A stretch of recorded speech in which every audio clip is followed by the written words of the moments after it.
Alhamdulillah, segala puji bagi Allah. Wassalatu wassalamu ala Rasulillah. Salat dan salam semoga tercurahkan untuk baginda Nabi kita Muhammad alaihi salatu wassalam. Untuk keluarga beliau, untuk para sahabat beliau, dan untuk orang-orang yang mencintai beliau. Amma ba'd, jamaah rahimakumullah. Akan datang satu masa di mana pecundang menjadi pahlawan, di mana orang-orang yang jujur menjadi terdam. Sepertinya masa itu sudah datang. Kekuasaan dan media terkadang membuat pecundang digadang-gadang sebagai public figure yang pantas menjadi idola. Betapa seringnya disuguhkan kepada kita sosok penyanyi, artis, atau pemain bola, atau apa saja yang dianggap memiliki rumah tangga yang harmonis, rumah tangga yang ideal, rumah tangga percontohan. Tapi ternyata rumah tangga itu berakhir dengan perceraian yang menyakitkan. Ternyata rumah tangga yang selama ini diberitakan sebagai rumah tangga percontohan penuh dengan KDRT, penuh dengan dusta, dan ternyata di dalamnya ada selingkuh. Dan ini kerjaan media. Siapa yang mau dia angkat, maka akan ada upaya besar-besaran. Akan ada dana banyak yang digelontorkan untuk mengangkat dia. Jamaah rahimakumullah. Semua yang dilihat di layar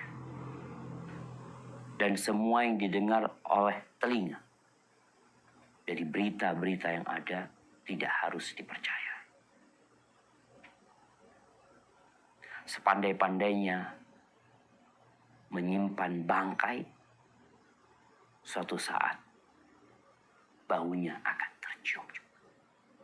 Serapih apapun bangkai dibungkus, tetap saja bau busuknya akan menyebar kemana-mana. Begitupun kebohongan dan kecurangan, meski disembunyikan dalam kehidupan orang-orang yang dianggap public figure, suatu saat akan terbuka. Orang yang paling tahu dengan diri kita adalah kita sendiri. Dan tentunya Allah Azza wa Jalla Sang Pencipta. Kemudian orang-orang yang hidup bersama kita. Siapa? Pasangan hidup kita. Siapa lagi? Pembantu kita. Siapa lagi? Supir. Yang punya supir.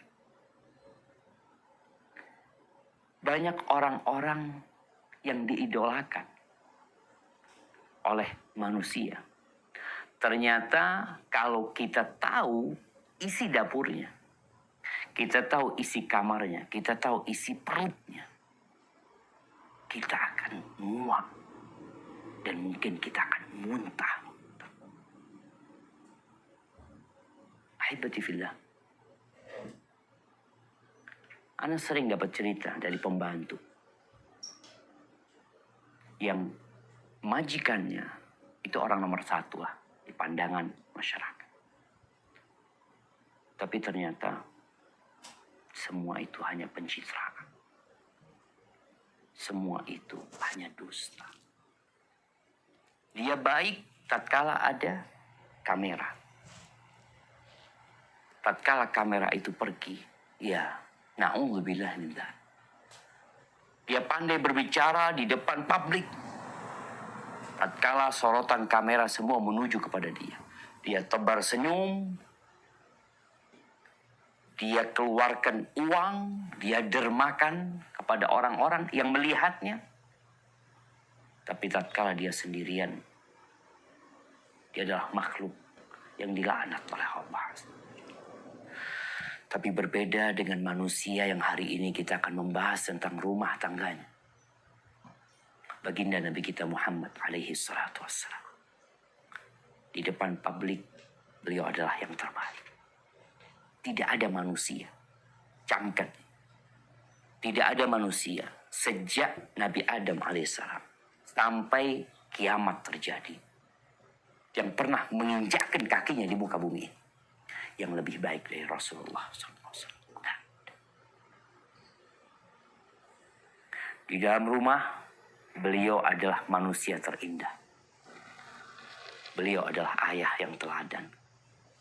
Beliau adalah suami yang menyayangi dan penuh perhatian. Beliau adalah anak yang berbakti. Bersama rakyatnya, beliau baik. Bersama prajurit dan pasukannya, beliau baik. Bersama kawan, beliau mulia. Bersama pembantunya, jangan dita. Bersama lawan dan musuhnya, diakui. Bahkan bersama hewan pun, beliau penuh dengan rahmat dan kasih sayang. Ahibati fillah. Allah Azza wa Jalla berfirman di surat Al-Ahzab ayat 21. Manusia nih suka mencontoh, suka meniru. Tapi disayangkan kalau yang dia tiru ternyata pecundang yang digadang-gadang sebagai pahlawan. Maka jangan salah engkau meniru. Media penting dalam agama kita. Agar kita bisa menampakkan siapa yang pantas dijadikan teladan dan siapa yang seharusnya diletakkan di tong sampah masyarakat. Coba kita baca firman Allah di Al-Ahzab ayat 21.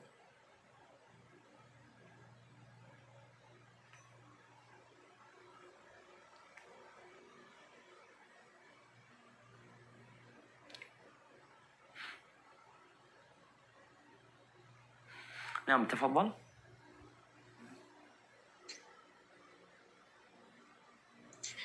أعوذ بالله من الشيطان الرجيم.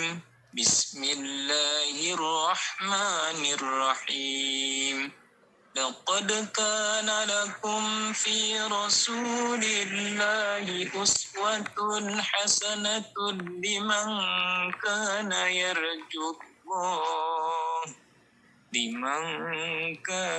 يرجو الله واليوم.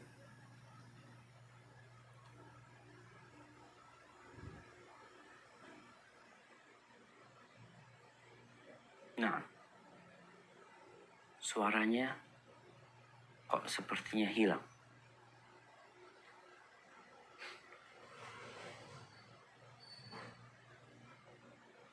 Nah, Bang Andi.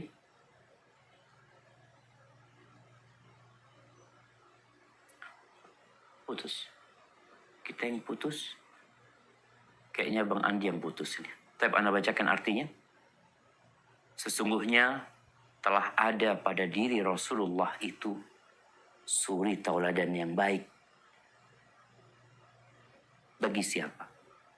Bagi orang yang mengharap rahmat Allah dan kedatangan hari kiamat, dan dia banyak mengingat Allah Azza wa Jalla. Bagi orang-orang yang berharap perjumpaan dengan Allah Azza. Itu tuh tauladan yang baik. Dan kalau kita ngelihat isi rumahnya Nabi SAW, maka semuanya indah. Bagaimana tatkala orang-orang bertanya kepada istri Nabi radhiyallahu ta'ala anha tentang gimana sih Nabi di rumah? Kana khuluquhul Quran. Kalau mau tanya perilaku Nabi alaihissalam, baca Quran. Yang 30 juz, yang terdiri dari 114 surat, baca. Akhlak Nabi itu semua yang tercantum di sana. Semua perintah yang ada di sana, beliau adalah orang yang pertama kali mengamalkan. Semua larangan yang ada di sana, beliau adalah orang yang pertama kali meninggalkannya. Itu Rasul Sallallahu Alaihi Wasallam. Ahibati fillah, kenapa kita perlu berbincang tentang rumah tangga Nabi Alaihi Salatu Wasallam? Kita tahu negara kita yang terdiri dari 270 juta penduduk. Kita punya pulau dikatakan 17.000 pulau mungkin. Negeri yang besar ini sejatinya hanya kumpulan rumah tangga. Ketika yang terkecil ini baik, maka insya Allah RT akan jadi baik. RW akan lebih baik lagi. Nanti naik ke desa, naik ke kelurahan, kecamatan. Tapi kalau yang pondasinya buruk, maka tinggal nunggu kehancuran. Ana tadi membaca sebuah berita. Disebutkan bahwasanya selama lockdown banyak pasangan cerai. Jadi ternyata pandemi ini bukan hanya berdampak kepada kesehatan. Bukan pula hanya berdampak kepada ekonomi. Tapi berdampak kepada semua sisi kehidupan. Pendidikan. Dan kehidupan rumah tangga. Yang ingin hidup berbahagia. Di dunia dan di akhirat. Yang ingin rumah tangganya menjadi baiti jannati. Rumahku surgaku. Maka contohlah Rasulullah SAW. Beliau alaihissalatu wassalam mengatakan khairukum li ahli wa ana khairukum li ahli. Orang yang terbaik di antara kalian adalah yang paling baik sama keluarganya. Yang paling baik sama istri-istrinya. Dan aku adalah orang yang paling baik sama keluarga. Buktikan. Bagaimana orang-orang musyrikin, orang-orang orientalis yang ingin mencari-cari kesalahan, kekurangan di diri Nabi alaihi salatu wassalam, sejatinya mereka akan kembali kebingungan. Ternyata sosok manusia ini memang manusia pilihan Allah Azza wa Jalla.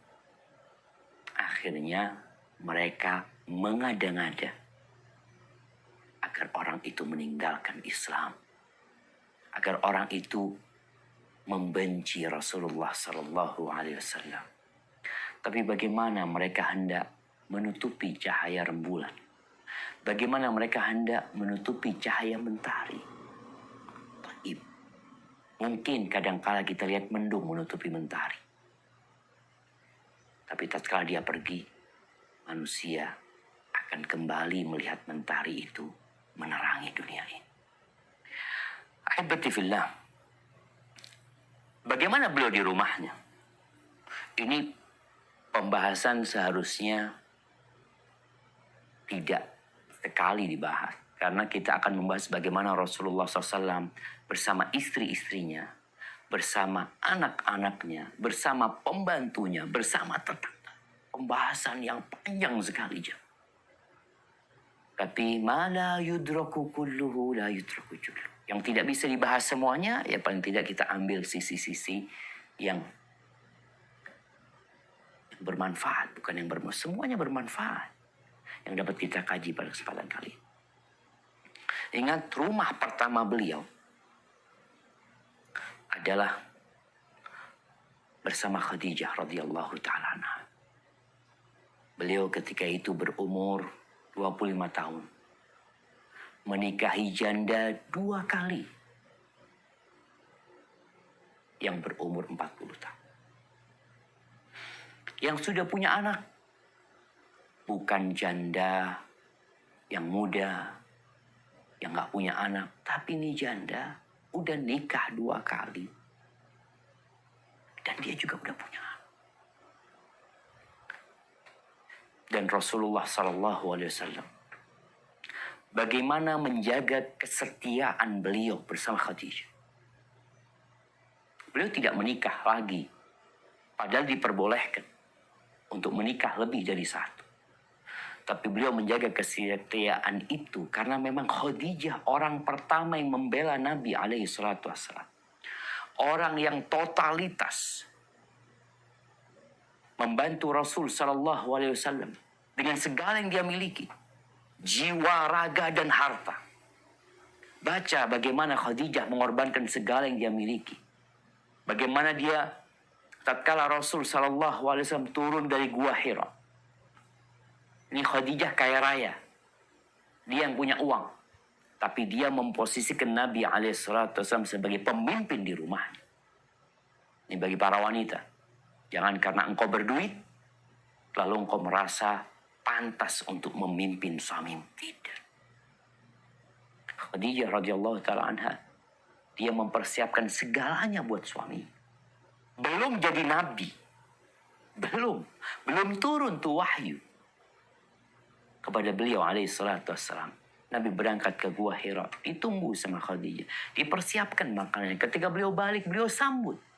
Sampai suatu hari, tatkala turun Iqra kepada Nabi alaihi salatu wassalam. Nabi turun dari Gua Hira dalam kondisi ketakutan. Karena itu kejadian pertama kali beliau melihat makhluk yang mendekat. Lalu beliau sampai ke rumahnya mengatakan, Zammiluni. Selimuti aku. Nih istri yang soleha. Apakah Khadijah radhiyallahu ta'ala anha bertanya kepada Nabi, ada apa? Kenapa engkau ketakutan? Dari mana aja? Nah, yang diminta oleh suaminya dipenuhi oleh Khadijah. Diselimutin Nabi alaihissalatu wassalam. Dibiarkan Nabi itu tenang. Dan sang istri Khadijah radhiyallahu ta'ala anha tidak meminta kepada Nabi untuk bercerita. Karena secara kejiwaan, secara psikolog, kita tahu di Indonesia nih, kalau ada seorang yang mengalami kecelakaan atau apa, itu polisi ditanya, apa sudah ditanya? Belum bisa ditanya dia. Pasti trauma dia. Ini Khadijah mendiamkan Nabi SAW. Sampai ketika Nabi tenang, Nabi yang bercerita. Khadijah mendengarkan. Setelah mendengarkan dengan jelas, Khadijah kenal sama suaminya. Yang hidup bersama dia 15 tahun. Ketika itu, maka Khadijah mengatakan, Kalla wallahi la yukhsika. Sekali-kali demi Allah, enggak mungkin Allah itu menghinakan. Kenapa? Innaka la tasil rahim. Engkau itu orang baik. Engkau orang yang pandai menyambung rahim. Ingat, yang paling kenal sama kita istri kita, bukan kawan kita. Engkau orang yang suka memuliakan tamu. Engkau orang yang suka menegakkan kebenaran. Engkau orang yang jujur kalau berbicara. Engkau orang yang suka membantu orang lain tidak punya pekerjaan, suka berbagi dengan masyarakat. Setelah kejadian itu, apa yang dilakukan Khadijah? Dia tahu.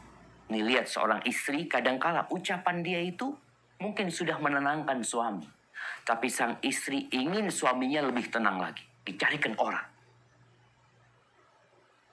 Dibawa Rasulullah SAW sama Khadijah. Menjumpai Warqah bin Naufal. Warqah bin Naufal ini sepupunya Khadijah.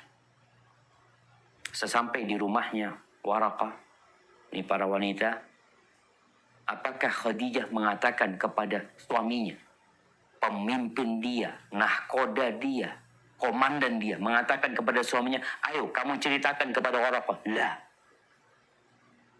Dia tetap memposisikan suami dia adalah pemimpin dia, komandan dia. Maka Khadijah mengatakan kepada sepupunya Warqah bin Naufal, Isma' min ibni akhik, engkau dengarkan dari anak saudara. Bukan dia menyuruh suaminya bercerita, tapi dia memerintahkan kepada anak pamannya untuk mendengar. Istri yang memuliakan suaminya. Dan bagaimana Rasul SAW menjaga apa yang dilakukan oleh Khadijah. Sehingga beliau tidak menikah lagi. Padahal sekali lagi boleh beliau menikah. Sampai ketika Khadijah meninggal dunia, beliau tidak melupakan kebaikan Khadijah radhiyallahu. Padahal beliau sudah diganti 9 wanita. 9 istri Nabi SAW. Apakah tergantikan Khadijah? Tidak. Sampai ketika Aisyah radhiyallahu ta'ala anha ya, cemburu. Karena Nabi SAW seringkali kalau beliau nyembelih kambing, beliau bagikan ke kawan-kawannya Khadijah. Aisyah sampai mengatakan, Khadijah lagi, Khadijah udah mati. Kata Aisyah, aku itu nggak pernah ngelihat Khadijah dalam hidupku. Cuma yang jelas aku tahu ajuz. Makanya kata Aisyah, ajuz. Engkau ingat dari perempuan yang sudah tua renta itu. Hamra asyidqain, yang dia ketua pipinya kemerah-merahan. Dan Allah sudah kasih ganti yang lebih baik dari dia. Itu marah Nabi SAW. La wallahi, demi Allah, aku tidak ganti yang lebih baik dari dia. Nah, engkau tahu, ketika orang-orang mendustakan aku, dia yang percaya sama aku. Dia memberikan segalanya untuk dakwah ini. Dan aku dapat anak dari dia, Nabi ceritakan. Maka nggak ada yang Allah kasih ganti lebih baik dari dia. Bayangkan jemaah, 1 tidak digantikan dengan 9. Itulah wanita-wanita yang soleh. Ahibati fillah. Kembali ke cerita bagaimana Nabi SAW di rumahnya. Setelah di kota Madinah, beliau punya 9 rumah. Mungkinkah 9 rumah ini Nabi hanya baik di 1 rumah, di 2 rumah, di 3 rumah, 9 rumah semuanya mengancungkan 2 jempol buat Nabi SAW. Semua istri-istri merasakan keindahan dan kebaikan Rasulullah SAW. Aisyah radhiyallahu ta'ala anha mengatakan ketika ditanya apa yang dikerjakan Nabi SAW di rumahnya, beliau mengatakan kana basyaran minal basyar. Beliau itu manusia seperti manusia lainnya. Kenapa Aisyah mengatakan itu? Aisyah ingin menekankan bahwa apa yang dikerjakan Nabi SAW sama dengan orang lain. Dan Nabi bisa dicontoh. Tolong digarisbawain lagi nih. Karena sebagian orang, sebagian wanita, sebagian laki-laki mengatakan, itu kan Nabi SAW. Itu kan Nabi SAW. Betul, itu Nabi SAW. Tapi Allah mengutus Nabi dari manusia, bukan dari malaikat. Sehingga manusia yang lainnya ketika diperintahkan untuk mencontoh Nabi, seharusnya dia mampu. Karena Nabi memang sebagai contoh. Kalau ternyata Nabi nggak bisa dicontoh, terus buat apa kita bicara tentang Nabi SAW? Aisyah radhiyallahu ta'ala menekankan, kana basyaran minal basyar. Ingat, beliau manusia, seperti manusia lainnya. Kalian bisa mencontohnya. Yafli saubahu. Beliau ya jahit bajunya sendiri kadang-kadang. Wa yahlubu syatahu. Beliau memerah susu kambingnya sendiri. Wa yakhdumu nafsahu. Beliau itu menservis dirinya sendiri. Enggak semuanya minta istri. Kan ada suami-suami yang fulana teriak-teriak terus. Nabi enggak. Yang Nabi perlu bantuan istrinya, Nabi minta bantuan istrinya. Kadang-kala minta sama Aisyah, Aisyah ambilkan aku itu. Nabi kadang-kala minta seperti itu. Tapi beliau bukan seseorang yang terlalu ingin dilayani. Lah, beliau melayani diri sendiri. Di riwayat lain dikatakan, wa idza hadratis shalah. Kalau sudah masuk waktu sholat, seakan-akan beliau nggak kenal sama kita nggak kenal sama. Ini orang yang profesional.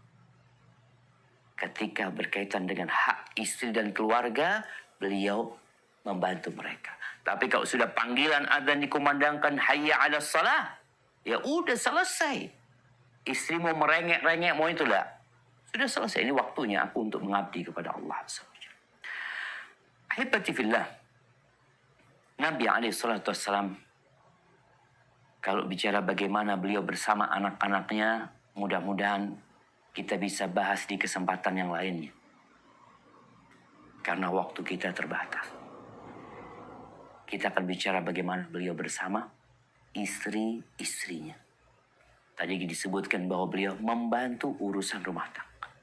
Beliau orang yang romantis. Orang yang penuh dengan kasih sayang. Jangan sama istrinya. Sama umat ini beliau sayang. Sama binatang pun beliau sayang. Apalagi sama istrinya. Nih, diriwayatkan oleh Imam Bukhari. Bagaimana Nabi SAW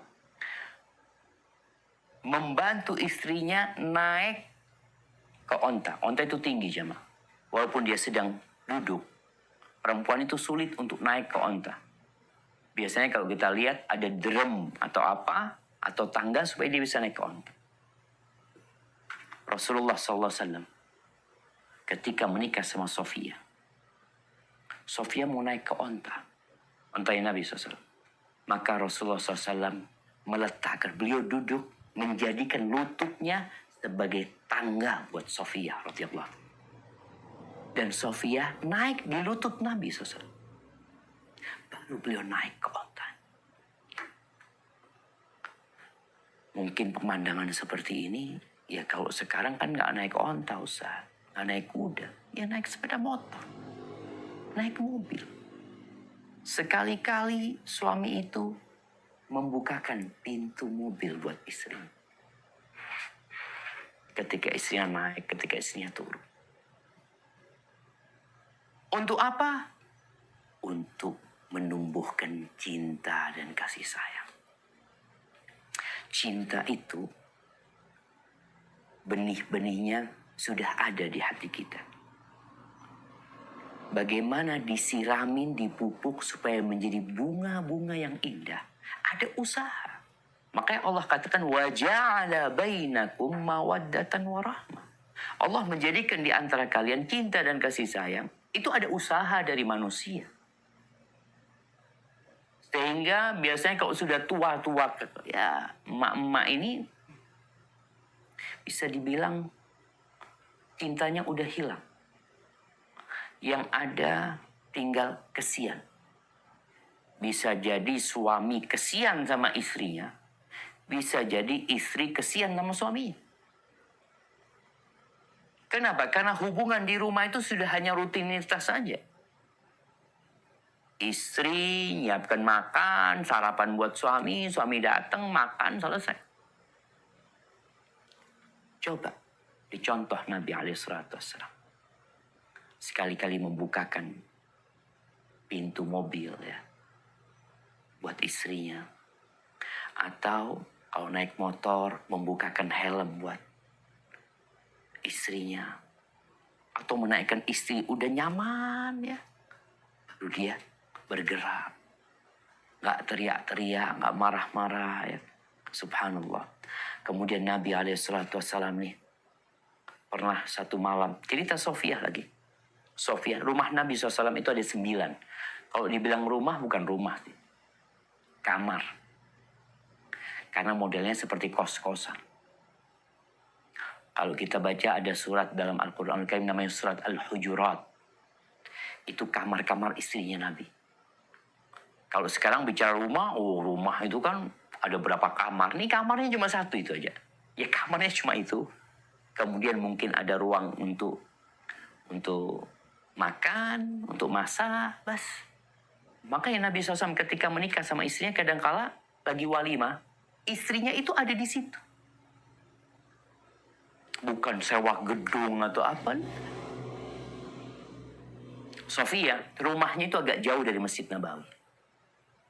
Pernah suatu malam, Sofia radhiyallahu ta'ala anha di malam 10 terakhir Ramadan, Sofia itu datang menjumpai suaminya, Nabi Muhammad alaihi salatu wassalam, di Masjid Nabawi. Ngobrol, ada yang mau diomongkan. Nabi sedang iktikaf.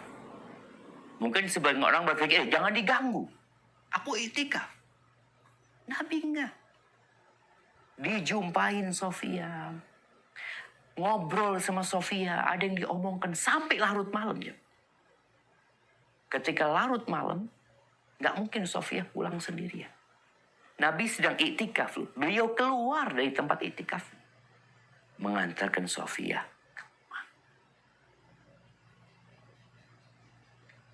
Ini kepedulian Nabi dan perhatiannya sama istri. Kita sering dengar cerita Nabi sama Aisyah sama semua istrinya. Bagaimana Nabi SAW ketika pulang dari masjid. Habis Isya. Ketika itu beliau bermalam di rumahnya Maimunah bintul Harith. Maimunah ini bibinya Abdullah bin Abbas. Apa kata Abdullah bin Abbas? Nabi SAW ketika itu pulang dari masjid sampai rumah. Ngobrol sama istrinya. Ngobrol sama istrinya sesaat. Setelah itu beliau tidur. Ini suami yang peduli sama istrinya. Oke, engkau capek. Engkau lelah bekerja seharian. Banyak urusan umat yang dipikirkan. Nabi SAW. Panglima perang. Yang diurusin oleh beliau itu bukan hanya istri-istrinya. Tapi rakyat. Umatnya. Namun tatkala beliau masuk ke rumah. Beliau menanggalkan semua. Ya, semua bintang atau apa seragamnya ditanggalkan semua. Beliau menjadi seorang suami. Tadi bantu urusan rumah. Mau tidur malam masih ngobrol sama istrinya. Mendengarkan curhatan istrinya. Sallallahu alaihi wasallam. Kemudian bicara makan. Gimana sih Nabi SAW kalau makan? Aisyah radhiyallahu ta'ala anha mengatakan kuntu ashrab wa ana haid. Suatu saat kayaknya lagi makan nih, aku sedang minum. Aku minum dalam kondisi aku sedang datang bulan. Aisyah menjelaskan hal ini agar mereka faham bahwa keromantisan Nabi SAW bukan kalau ada perlunya aja sama istrinya. Tapi beliau dalam kondisi istrinya haid, beliau tetap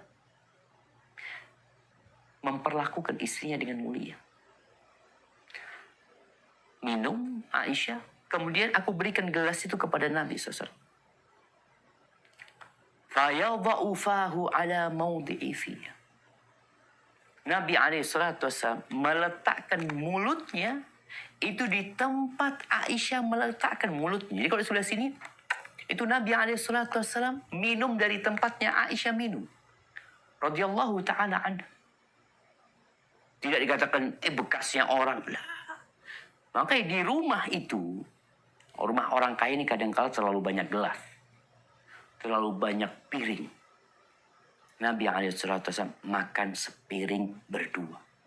Bersama istrinya. Ya kalau bicara piring, mungkin piring besar seperti nampan. Sallallahu alaihi wasallam. Makan di sana. Gelas Nabi SAW bukan banyak gelasnya. Dicuci, ini, itu. Nah, itu gelas Nabi SAW. Beliau minum dari tempat Aisyah. Jadi kadang-kala keromantisan itu harus dipaksain. Kalau bicara orang kaya, kadang-kala mejanya itu besar. Jadi makannya berjauhan. Sang ibu di sini, sang bapak di sana, anak-anak lain kanan kiri. Sekali-kali makan di bawah. Beli nasi yang pakai.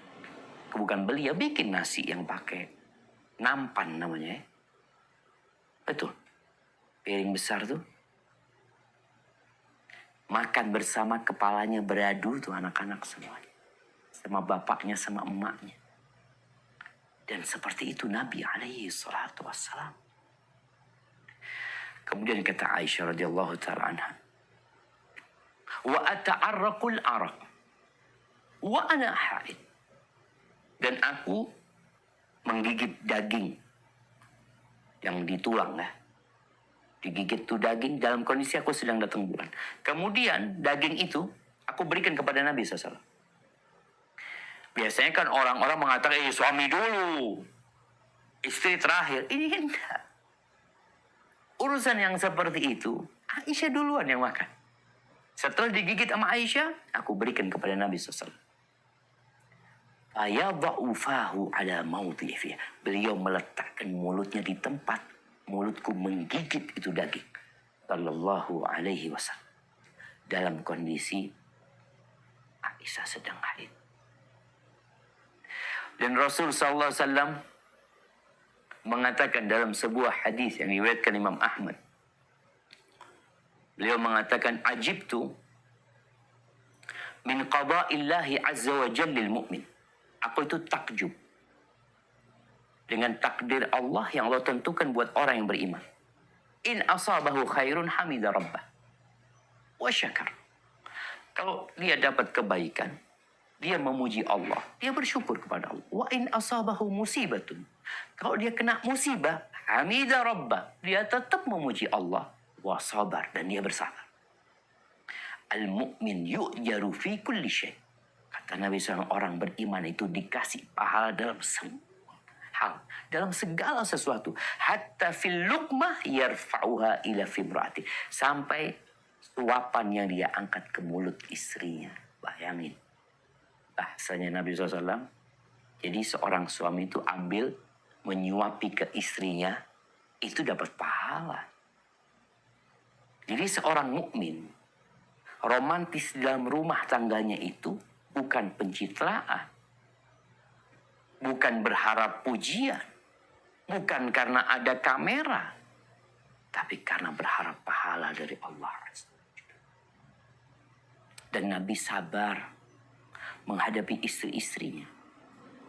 Bahkan beliau membuat sebuah doman.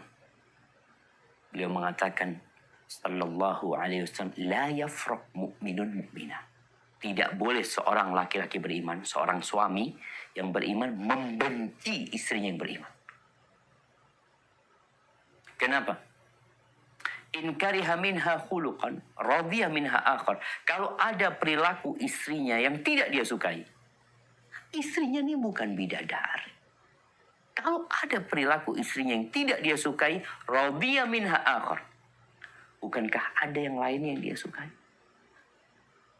Maka agar rumah tangga itu bisa awet, hendaklah kita melihat kepada kelebihan pasangan kita, bukan kepada kekurangan. Oleh karena itu Rasulullah SAW sabar. Kadang-kala istrinya itu dikasih tahu sama Nabi SAW, istrinya bantah. Itu terjadi. Sampai Umar bin Khattab radhiyallahu ta'ala anhu. Pernah suatu hari dia ngomong sama istrinya, kok istrinya ini kayak ngasih masukan yang berbeda dengan ucapan Umar bin Khattab radhiyallahu ta'ala anhu. Marah Umar kepada istrinya. Apa kata istrinya? Oh, marah sama. Fawallahi inna azwajan Nabi sallallahu alaihi wasallam la yuraji'nahu. Kau tahu Nabi sallallahu alaihi wasallam, istri-istrinya kadang-kala tidak berbicara sama Nabi alaihi wasallam sampai malam. Dan Nabi sabar. Kalau kita bicara, itu kan nggak boleh Ustaz. Betul. Umar bin Khattab akhirnya ketika mendengar itu, dia langsung meninggalkan rumahnya.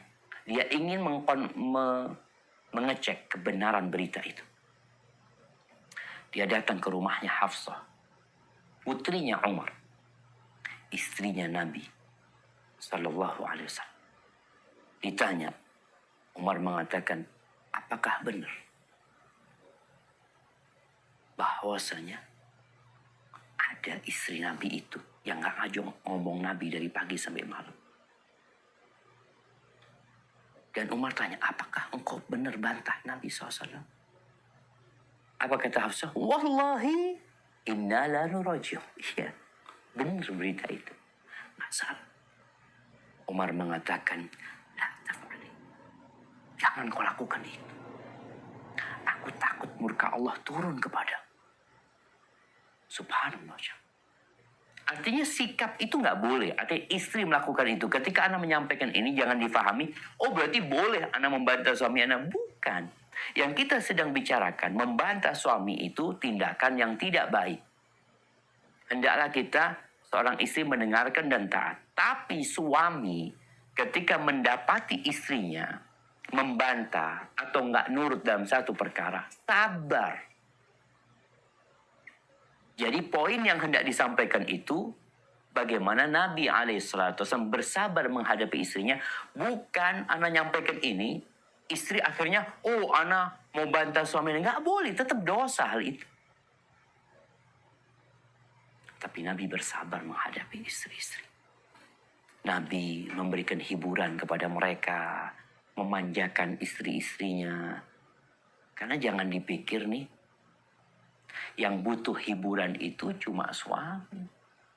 Suami berpikir, anak kerja, pagi berangkat, sore pulang. Emangnya istrimu nggak bekerja? Kalau suami itu kerjanya, ada jamnya. Kalau istri, sejatinya kerjanya 24 jam. Kali 7 hari dalam sepekan, kali 30 hari dalam sebulan. Nggak ada istri libur. Nggak ada jam kerja istri itu dibatasi dengan waktu. Itu istri yang sebagai ibu rumah tangga. Kalau dibandingkan lebih berat mana seorang wanita menjadi ibu rumah tangga dengan wanita yang menjadi resepsionis di hotel. Yang jadi ibu rumah tangga. Dengan wanita yang menjadi SPG. Yang di rumah. Kerjanya nggak ada liburnya. Maka Nabi SAW tahu dengan hal itu. Maka beliau pun menghibur. Ini cerita Aisyah radhiyallahu ta'ala anha ya. Dalam hadis riwayatkan Imam Bukhari. Ketika Idul Fitr atau Idul Adha. Di dalam masjid ada permainan. Ada atraksi orang-orang Habasyah. Atraksi mereka menggunakan tombak, ya mereka salto, ya menunjukkan kehebatan mereka. Orang-orang suka nonton. Rasulullah Shallallahu Alaihi Wasallam kata Aisyah, imma aku yang minta sama Nabi SAW atau Nabi yang nawarin sama aku. Lupa Aisyah. Dia mengatakan, tashtahina tandurin, engkau mau nonton? Mau nonton atraksi nih. Atranya di masjid. Rumahnya Nabi kan nempel sama masjid. Jadi tinggal buka pintu udah kelihatan. Nabi bertanya kepada Aisyah, engkau mau nonton? Faqultu na'am. Iya. Fa'aqamani wara'ahu. Nabi SAW memberdirikan aku di belakang. Khaddi ala khaddi. Pipiku di pipi Nabi SAW. Bayangin ya pemandangan. Ada orang nonton kan berduaan. Kanan kiri. Ini enggak. Pipinya Aisyah di sini. Nempel sama pipi Nabi SAW. Pemandangan yang begitu indah. Ya. Wa huwa yaqul dunakum ya bani arfidah. Nabi memotivasi mereka. Orang-orang yang sedang atraksi itu. Sampai ketika aku mulai bosan. Ditanya, udah cukup Aisyah? Kata Aisyah, belum. Padahal kata Aisyah, aku sih udah bosan nonton sebenarnya. Cuma aku ingin berdekatan dengan Nabi SAW. Supaya berita itu, ya istri-istri kan kadang kalah. Seperti itu. Sampai terakhir, ditanya Nabi, hasbuki, cukup udah? Cukup ya Rasulullah. Fadhab ya udah engkau pergi. Suruh pergi oleh Nabi SAW. Bagaimana Nabi SAW kadang kala lomba lari sama Aisyah. Tapi ingat, tetap istrinya dihormatin, dihargain. Tidak diumbar untuk dinikmatin oleh orang-orang. Jadi suami harus pintar-pintar. Ini kejadian di malam hari. Ketika Nabi dalam perjalanan bersama pasukan perang. Nabi beliau mengatakan kepada pasukannya, taqaddamu, kalian jalan dulu. Nabi di belakang sama Aisyah. Di tengah malam itu Nabi berlari sama Aisyah. Di perjalanan itu. Dan Nabi menang. Hanya sekedar menghibur istri. Afwan, Nabi kalah. Pertama itu Nabi kalah SAW. Beberapa waktu kemudian Kata Aisyah, ketika sudah mulai isi badanku, Nabi ngomong lagi. Rasulullah SAW. Yuk kita lari lagi. Iya. Lari lagi Nabi SAW menang. Maka Nabi SAW mengatakan kepada Aisyah, hadihi bitlik. Satu-satu ya. Dulu aku kalah, sekarang menang. Jadi satu-satu. Alaihi salatu wassalam. Beliau orang yang humoris ya. Nabi SAW. Aisyah radhiyallahu ta'ala anha, ketika ditanya, Nabi itu kalau di rumahnya gimana sih? Banyak pertanyaan itu. Bukan hanya dari satu orang. Maka Aisyah radhiyallahu ta'ala anha membeberkan kisah yang berbeda-beda. Beliau mengatakan alaihi salatu wassalam, kana aliyanan nas. Beliau orang yang paling lembut. Wa akraman nas, orang yang paling dermawan. Ada suami-suami yang pelit, yang bakhil sama istrinya. Nabi alaihissalam lembut, gak kasar sama istrinya. Beliau dermawan. Karena rajulan min rijalikum. Ingat beliau seperti laki-laki di antara kalian.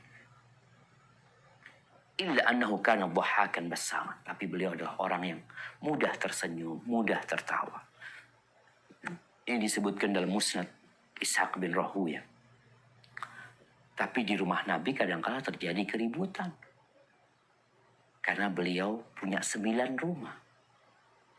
Kadang-kala di antara istri-istrinya ada kecemburuan. Yang ini nuntut ini, yang ini nuntut ini. Maka Nabi SAW hadir untuk menyelesaikannya dengan bijak. Karena beliau tahu bahwa itulah sifat wanita. Sampai-sampai diturunkan surat At-Tahrim. Nanti dibaca surat At-Tahrim. Ya ayyuhan nabiyyu, ayat pertama, lima tuharrimu ma ahallallahu lak. Kenapa engkau mengharamkan apa yang dihalalkan oleh Allah Azza wa Jalla? Tabtaghi mardata azwajik. Karena engkau ingin menyenangkan istri-istrimu semuanya. Gara-gara ada riwayat mengatakan disebabkan madu. Orang-orang itu kalau mau ngasih hadiah Nabi SAW, mesti nunggu Nabi SAW ke rumahnya Aisyah. Ketika Nabi bermalam di rumahnya Aisyah, berarti ditunggu 9 hari ya. Ingat nih bagi para wanita. Kalau mengatakan, itu kan Nabi, istrinya 9. Engkau pikirkan istri-istri Nabi. Bagaimana sabarnya mereka mendapatkan bagian atau giliran bermalamnya Nabi SAW setiap 9 malam. Bukan semalam 2 kali. Kalau istrinya 2. Bukan semalam 3 kali. Tapi setiap 9 malam. Itu ujian buat mereka. Itu mereka ribut karena masalah madu. Dan Nabi SAW mengharamkan atas ini gak mau minum madu lagi. Allah tegur. Dengan surat At-Tahrim itu. Kemudian Nabi juga bermusyawarah dengan istrinya. Ya. Ada perkara-perkara yang didengarkan ini. Ide dari istrinya. Jadi beliau bukan sosok yang otoriter. Enggak. Nabi SAW mendengarkan pendapat istrinya. Itu Rasulullah SAW. Beliau memanggil istrinya dengan nama-nama yang indah. Dengan Humaira. Dengan panggilan Ya Muwaffaqa, Ya Aish. Nama-nama yang indah. Dalam kondisi marah kau beliau nggak ada jemaah seperti yang terjadi di beberapa rumah tangga. Kalau lagi ada konflik, ada cekcok, itu isinya toilet keluar dari mulut. Alhamdulillah. Kebun binatang keluar, nggak ada di rumah Nabi SAW. Semua yang diucapkan Nabi adalah keindahan. Sampai dalam memanggil istrinya. Beliau menyelesaikan masalah dengan cinta. Ini salah satu masalah yang terjadi di rumah Nabi SAW. Pernah Nabi SAW masuk ke rumahnya Sofiyah. Sofiyah nangis. Lalu Nabi bertanya kepada Sofiyah, kenapa engkau nangis? Kata Sofiyah, oh, itu mencela aku. Dia ngomong bint Yahudi, anaknya orang Yahudi. Memang Sofiyah ini turunan Yahudi. Maka Nabi SAW bagaimana menghibur Sofiyah. Beliau mengatakan, innaki labnatu Nabi. Engkau itu anaknya Nabi. wa inna ammaki la nabi. Pamanmu itu nabi. Artinya Sofiyah ini garis keturunannya sampai ke Nabi Musa alaihissalam. Pamannya siapa? Harun. Wa innaki la tahtana. Engkau sekarang menjadi istrinya Nabi. Lalu fabima tafkhar alaih. Terus apa yang dibanggakan Sofiyah? Merasa lebih mulia dari engkau. Itu menghibur Sofiyah Nabi alaihissalam. Lalu Nabi tidak mendiamkan masalah ini. Beliau datang menjumpai Hafsah. Beliau mengatakan kepada Hafsah, ittaqillah ya Hafsah. Bertakwalah kepada Allah wahai Hafsah. Artinya perbuatan Hafsah salah kalau tidak dibiarkan. Kemudian haibati fillah, yang terakhir nih karena waktunya hampir habis. Terkadang Nabi alaihissalam marah dan bersikap tegas kepada istri. Anak akan ceritakan dua. Yang pertama, Sofiyah radhiyallahu taala anha pernah dalam satu perjalanan. Dan hari itu adalah harinya Sofiyah. Onta yang dinaiki Sofiyah ini lambat. Artinya orang-orang udah nyampe, Nabi udah nyampe, Sofiyah nggak nyampe. Tapi Nabi alaihissalam menyambut Sofiyah, ditunggu Sofiyah. Ketika datang Sofiyah, Nabi menyambutnya dalam kondisi menangis lagi Sofiyah. Sofiyah sambil mengatakan, hamaltani ala ba'irin bati. Ya Rasulullah, engkau kasih kendaraan kepada aku yang lamban sekali. Nabi alaihissalam mengusap kedua air mata Sofiyah dengan tangannya. Beliau minta maaf, beliau berusaha meminta kepada Sofiyah untuk diam, untuk tenang, ya, berhenti menangis, tapi tetap nangis Sofiyah. Tatkala itu Nabi marah. Maka Nabi meninggalkan Sofiyah. Ya udah ditinggal. Karena ini juga suami ya. Para istri juga harus tahu. Kadangkala suami ketika meninggalkan istri yang sedang ribut mungkin, yang sedang merasa dizalimi sama suami, dan suami sudah minta maaf, istri tetap, solusinya ditinggal. Itu istri. Jangan tetap di sana. Nggak selesai masalahnya. Dan istri juga harus tahu. Kondisi Nabi SAW ada banyak yang diurusin gitu. Dan Nabi sudah minta maaf. Nabi sudah berusaha mendiamkan Sofiyah. Diusap air matanya dengan kedua tangannya yang mulia. Alaihissalam. Akhirnya ditinggal sama Nabi SAW Sofiyah. Tahu Sofiyah salah. Suami sudah berusaha memanjakan dia. Tapi dia malah yang dia ada istilah orang dikasih hati. Minta rempelak. Akhirnya Sofiyah tahu dia salah, kemudian dia datang kepada Aisyah. Dia minta tolong kepada Aisyah agar Nabi memaafkan dia. Nabi itu tiap sore keliling ke rumah semua istrinya, satu persatu, untuk menanyakan gimana kondisinya. Habis asar biasanya belum lakukan. Ketika sampai rumahnya Aisyah, dilihat Aisyah dengan berias, ya, dengan aroma wangi dia. Maka Rasulullah SAW mengatakan, ada apa Aisyah? Bukan waktumu ini.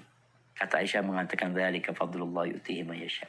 Itu keutamaan Allah yang Allah berikan kepada siapa yang Allah kehendaki. Jadi Sofiyah malam hari itu dihadiahkan kepada Aisyah radhiyallahu anha. Dengan catatan Aisyah membuat Nabi alaihissalam ridha. Maksudnya memaafkan Sofiyah. Akhirnya Nabi memaafkan Sofiyah. Lalu Nabi alaihissalam tahu dengan kondisi Sofiyah yang tadi ontanya lamban ya. Nabi datang ke rumahnya Zainab. Mengatakan kepada Zainab, wahai Zainab, ini Sofiyah ontanya nggak bisa jalan cepat. Kalau engkau berikan ontamu kepada Sofiyah, dipinjamkan kepada Sofiyah. Zainab marah. Dia mengatakan, atakmadu ila ba'iri fatu'tiyahul yahudiyah. Engkau mau mengambil ontaku, engkau berikan kepada orang Yahudi. Itu Nabi marah. Ditinggal sama Nabi SAW, Zainab. Diboykot Zainab ini 3 bulan. Sampai akhirnya diceritakan Zainab ini sudah merasa kayaknya udah mau diceraikan sama Nabi SAW ya. Sampai ranjangnya, kasurnya itu udah digulung sama Zainab. Zainab ini orang yang ahli ibadah sebenarnya. Tapi Nabi ingin memberikan pelajaran. Dan ini pelajaran buat semua wanita sebenarnya. Untuk berhati-hati berbicara. Setelah 3 bulan Nabi datang menjumpai Zainab. Dalam kondisi Zainab itu sudah putus asa. Dan Nabi memaafkan Zainab. Tapi terkadang mereka diboikot. Ditinggal. Kemudian yang terakhir, tolong dibuka surat Al-Ahzab ayat 28-29. Nabi SAW pernah memboikot semua istrinya. Bukan cuma Zainab, semua istrinya. Yang 9 itu diboikot. Kenapa? Karena mereka minta tambahan nafkah. Mereka mau hidup bukan dengan kebutuhan, tapi dengan gaya hidup mungkin orang-orang yang berduit. Maka Nabi SAW sebulan penuh meninggalkan semua istrinya. Beliau tidur di satu rumah kecil yang ada di kebun. Setelah sebulan penuh, turun firman Allah di surat Al-Ahzab ayat 28-29. Silakan dibaca.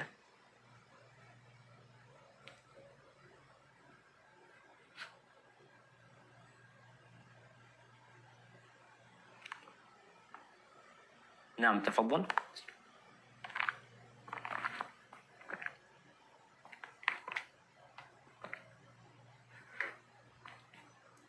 Nah, ada yang mau baca di sana? Saya aja Ustaz. Tafadhal. Bismillahirrahmanirrahim. Ya ayuhan nabiyyu kulli azwajika in kuntunna turidnal hayatad dunya wa zinataha fata'alaina ummatikunna wa usarrihkunna sarahan jamila. Lanjut. Wa in kuntunna turidna Allah wa rasulahu wad daral akhirata fa inna Allah a'adda lil muhsinati minkunna ajran azima. Baik, artinya? Bismillahirrahmanirrahim. Wahai Nabi, katakanlah kepada istri-istrimu, jika kamu menginginkan kehidupan di dunia dan perhiasannya, maka kemarilah agar kuberikan kepadamu mut'ah dan aku ceraikan kamu dengan cara yang baik. Dan jika kamu menginginkan Allah dan Rasulnya dan negeri akhirat, maka sesungguhnya Allah menyediakan pahala yang besar bagi siapa yang berbuat baik di antara kamu. Barakallahu fiik. Satu persatu istri Nabi dipanggil. Mulai Aisyah. Kalau engkau menginginkan perhiasan dunia, kemewahan dunia, maka aku akan kasih mut'ah. Mut'ah itu seperti pesangon, dikasih uang. Lalu aku akan ceraikan engkau dengan cara yang baik. Kenapa? Karena visi dan misinya udah berbeda. Ambisinya udah dunia. Maka Nabi berbicara, ya udah kita pisah, nggak bisa dilanjutkan. Artinya perceraian itu kadang-kadang solusi terbaik. Maka Nabi memberikan pelajaran kepada istrinya. Yang pertama sebulan diboikot, setelah itu kasih pilihan. Tapi kalau kalian inginkan Allah, Rasulnya, kehidupan akhirat, ya kita lanjutkan kehidupan ini. Allah memberikan pahala yang besar buat orang-orang yang berbuat baik di antara kalian. Akhirnya semua istrinya memilih Rasulullah SAW dan tidak lagi menuntut tambahan nafkah, menuntut yang macam-macam kepada Nabi SAW. Hadza wallahu a'lam bishawab. Dan sekali lagi mungkin kita akan berbincang pada kajian yang selanjutnya tentang bagaimana Nabi SAW bersama anak-anaknya